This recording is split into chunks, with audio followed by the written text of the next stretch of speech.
আসসালামু আলাইকুম। আশা করি সবাই ভালো আছেন। তো আমার সকালের কাজ হলো এই দেখেন গরুগুলা দেখতেছেন। গরুর ঘর সাফা করা। তারপরে গরুর খেট-টেট দিমু। এই যে দেখুন জঙ্গলে কি অবস্থা হইছে। দেখতে থাকেন। তো এই যে গরুর ঘর সাফা কইরা পানি-টানি ঢেলে খেত দিলাম। এই যে হ্যান-ত্যান খাইতেছে। এবেলা কিন্তু খাইলো না। সবারই একটা পরিষ্কার পরিচ্ছন্নতার কথা আছে। দেখতে পারছেন। হ্যান সুন্দরভাবে খাইতেছে।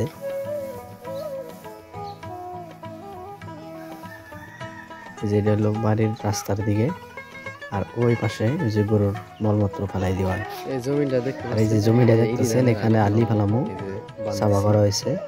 কিছু গরুর গোবর দিয়েছি, আলি ফালানোর জন্য উপযুক্ত করা হয়েছে। পানি হেসুনক বইটার মধ্যে পারছেন। এই যে এটা হলো আমার সরিষা, আর এই যে দেখতেছেন এটা সরিষা ক্ষেত। অবশ্যই আজকে সার দেবো, তো সার দেওয়ার যদি উপযোগী হয়ে থাকে আপনারা অবশ্যই কমেন্ট করে জানাবেন। ভাবছি আরো দু একদিন পরে দিব। এটা হলো সরিষা ক্ষেত। আর এই যে এই জমিটা বুনছি ছাগল আর গরুর জন্য ঘাস। এখানে আছে আর ওই পাশে আছে, ওই পাশটা অন্যদিন দেখাবো আপনাদেরকে। ঘাস আছে, অন্য একদিন দেখিয়ে দিব। তো আর এখনকার কাজ হলো আমার ছাগলকে গরু টুরি করে ছাগলরে মাঠে নিয়ে আসা। এই যে রোদ উঠছে তাই মাঠে ছাগল নিয়ে আসলাম। এই যে দেখতে পাচ্ছেন, ওই যে বাইন্দা দিছি। এই যেটা আমার খাসি ছাগল, খাসি ছাগল। এটা পাঠা। এই যে এটা লাল ছাগল। এটা ওই যে ওইটা বাচ্চা, ওই যে দেখলো সুন্দর একটা বাচ্চা হয়েছে ক্রস। এই বাচ্চাটা হলো ওই মা ছাগলের, মুরব্বী ছাগলের।